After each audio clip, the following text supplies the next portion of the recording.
rat pigs go squeak oink. Alright, next project. This is not specifically a car project. This is going to be a garage project. And I am going to replace that dinky one little light, which is the only light that works in the garage currently right now. There is one over here, but that bulb has been burned out for years. We are going to replace that with these.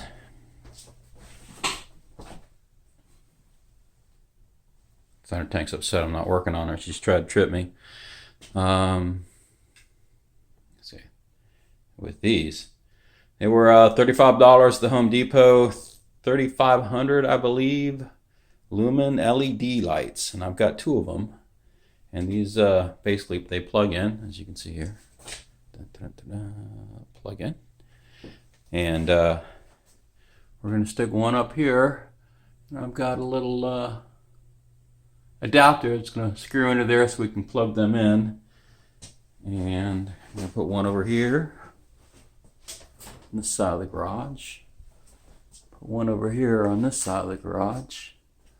Hopefully it'll fit between my garage door opener and the ceiling. I think it will. I don't think it's that thick. I'll plug it in there, and I'll have some decent light in here for the first time since I've owned the house. Alright, so what comes in the package?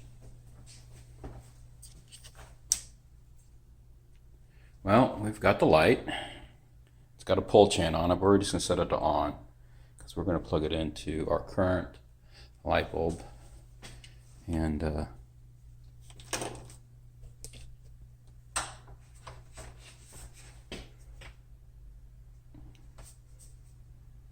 not much to it.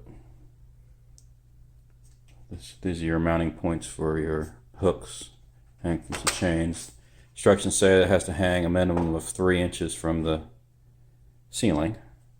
So we'll get that. You get your instruction manual. And we got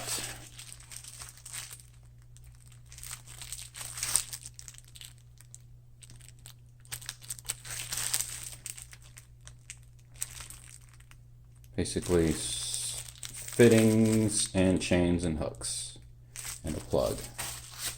The ways these work, you can link them together so they've got a fitting that just caps off one end and you power the other end, or it's got like a female adapter so you can butt two up against each other, or you can plug a cord into one and then run it 4 feet. I think that's the length of the cord, and then run it to a second one. So they're pretty adaptable. So you can start with 2, and if that's not bright enough, you can add some more. That's kind of cool. It says that you can hook up to 9 of them together, so they're obviously pretty low wattage, which is what you expect from LEDs. Okay, let's go ahead and get these mounted. What I did was use the light bulb to mark the center of the garage. And then I grabbed the fixtures, and where the pull string was, I marked that as the center of the fixture, and then where the hooks hook into the left and right side, I put a Sharpie mark on then, so I could hold it up to the ceiling and then put a mark on the ceiling to know where to drill my holes. I lined the center of the LED fixture up with the light bulb using the mark that I had made off the pull string. I then go to mark the ceiling on the left and right side so I know where to drill my holes, only to realize that I had no way to make sure that it was square with the walls. In the end, it really doesn't matter, so I just go ahead and mark the ceiling anyway. But I'm too much of a perfectionist to let that slide, so I measure each mark from a center beam in the garage to make sure that they're same distance. Turns out one was off by about ½ an inch, so I corrected the mark. Okay, now it's time to install our fastener in the ceiling. To do this, I've got this little plastic drill that I picked up, 30 years ago, because I needed to drill through some plastic, and it has turned out to be one of the most useful tools that I have ever purchased.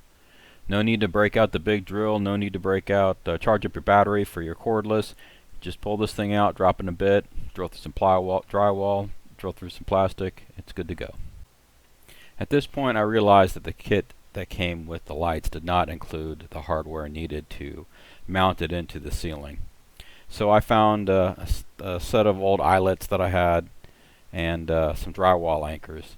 Now the key to installing drywall anchors is to make the hole just large enough to get the drywall anchor into the hole without deforming the drywall anchor. So you want to start with the smallest bit that you think will work. Try putting the drywall anchor into the hole. If it doesn't fit, drill it a little larger. You can always drill a larger hole, but you can't make the hole smaller. Tap that drywall anchor to the hole and then put the screw into it, and it should hold pretty well.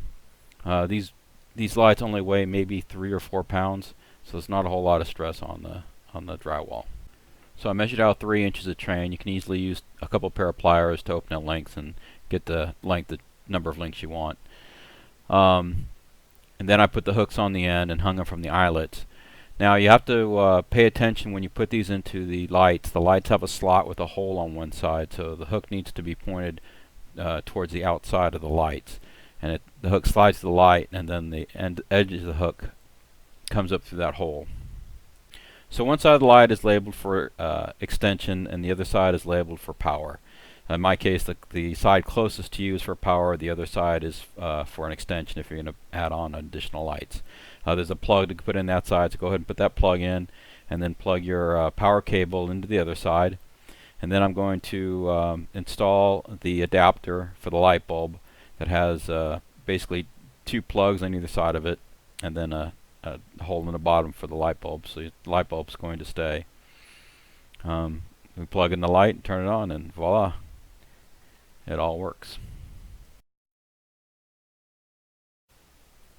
So finally I grab a couple wire ties and just clean up the cable.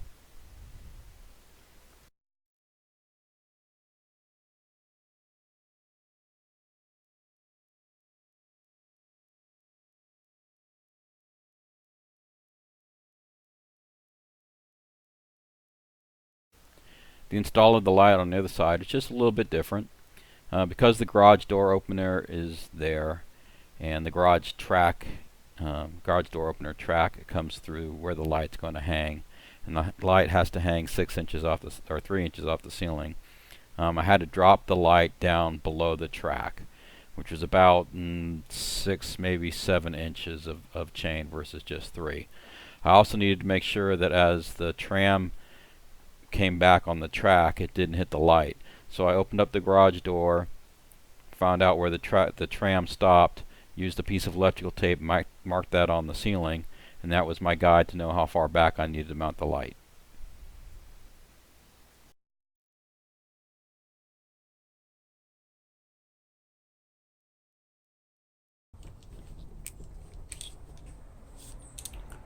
Alright, well there you go.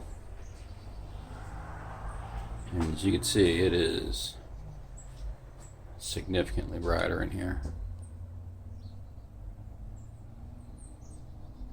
Yeah, I put the dead light bulb back in just because I didn't want the exposed socket, light socket. Let's get the car back inside. Call it a day.